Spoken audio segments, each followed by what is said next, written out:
என்னாச்சு வீடியோஸ் போடலை அப்படின்னு சொல்லி ஒரு சப்ஸ்கிரைபர் கேட்டிருந்தாங்க. எதனால் வீடியோ போடலை அப்படின்னு சொல்லி பார்த்தீங்கன்னா, என்னோடய அப்பாவுக்கு கொஞ்சம் உடம்பு சரியில்லாமல் போச்சு. ஹாஸ்பிட்டல் வீடு அப்படின்னே சொல்லி போயிட்டு இருந்ததுனால எனக்கு வீடியோ போடுற மனநிலையே இல்லை. அதனால் எனக்கு டைமும் இல்லை. அப்பாவை நல்லபடியாக டிஸ்சார்ஜ் பண்ணி வீட்டுக்கும் கூட்டிகிட்டு வந்தாச்சு. அப்பாவுக்கு தக்காளி ரசம் வச்சுட்டு அம்மா எங்களுக்கு காரக்குழம்பு வச்சு முருங்கைக்கீரை பொரியல் பண்ணலாம் அப்படின்னு சொல்லியிருந்தாங்க. எங்களோட வீட்டு மரத்தில் வந்து பார்த்திங்கன்னா 4-5 கொலை தேங்காய் இருந்ததில் ஒரு கொலை இளநி வந்து அப்படியே கீழே கொட்டிருச்சு.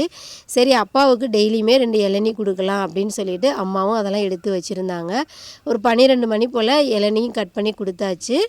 நானும் ஒரு இளநி குடிச்சிட்டு நானும் பாப்பாவும் முருங்கைக்கீரை பறிக்கலாம் அப்படின்னு தான் போனோம்.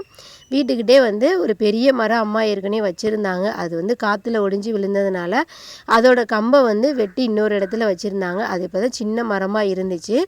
சரி நம்மளும் முருங்கைக்கீரை பொரியல் பண்ணிவிட்டு அப்பாவுக்கு முருங்கைக்கீரை சூப் செஞ்சு கொடுக்கலாம் அப்படின்னு சொல்லி தான் நான் வந்து அளவான கீரை பறித்தேன். நான் வந்து பறிக்க தெரியாமல் பறித்ததில் ஒரு கிளை வந்து அப்படியே உடஞ்சி விழுந்துருச்சு. அதுக்கப்புறம் அம்மாவும் கீரை பறிக்க போயிட்டாங்க. அப்பாவும் தூங்கிட்டார்.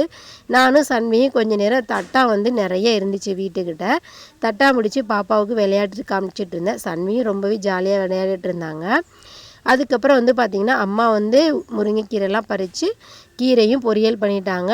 அப்பாவுக்கு சூப்புமே வச்சுட்டாங்க. ஏற்கனவே முருங்கைக்கீரை பொரியல் வீடியோ வந்து அம்மா செஞ்சது வீடியோ என்னோடய சேனலில் ஷார்ட்ஸில் போட்டிருக்கேன். பாருங்கள், பிடிச்சிருந்தா லைக் பண்ணுங்கள்.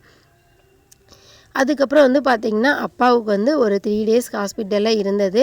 கொஞ்சம் வந்து ட்ரௌசியாக இருந்தார். சரி அதுக்கப்புறம் லஞ்செலாம் முடிச்சுட்டு அப்பாவை கொஞ்சம் நேரம் நடக்க வைக்கலாம் அப்படின்னு சொல்லிட்டு தான் அவருக்கு வாக்கிங் ப்ராக்டிஸ்லாம் கொடுத்துட்ருந்தேன். அப்பா நல்லபடியாக ரெக்கவர் ஆகி சூப்பராக வந்துட்டார். கடவுளோட துணையால் எங்கள் அப்பா வந்து பழைய மாதிரி எங்களுக்கு கிடைச்சிட்டாரு. ரொம்பவே சந்தோஷமாக இருந்துச்சு. அதுக்கப்புறம் அப்பாவுக்கு டெய்லியுமே ப்ரெஷர் செக் பண்ண சொல்லியிருந்தாங்க டாக்டர். அதனால் நம்ம ஊர்லேயே உள்ள மெடிக்கலில் உள்ள சிஸ்டர் வீட்டுக்கு வந்து ப்ரெஷர் செக் பண்ணிட்டாங்க. திரும்பவும் அப்பா வந்து அவரோட வேலைகளெல்லாம் ஸ்டார்ட் பண்ணிட்டாரு. நான் வந்து ரிட்டர்ன் ஊருக்கு போகலாம் அப்படின்னு சொல்லி அப்பா கிட்ட சொல்லிட்டு இருந்தேன். அப்பா வந்து இன்னும் ஒரு நாள் இருந்துட்டு போகலாம்ப்பா அப்படின்னு சொல்லியிருக்காரு.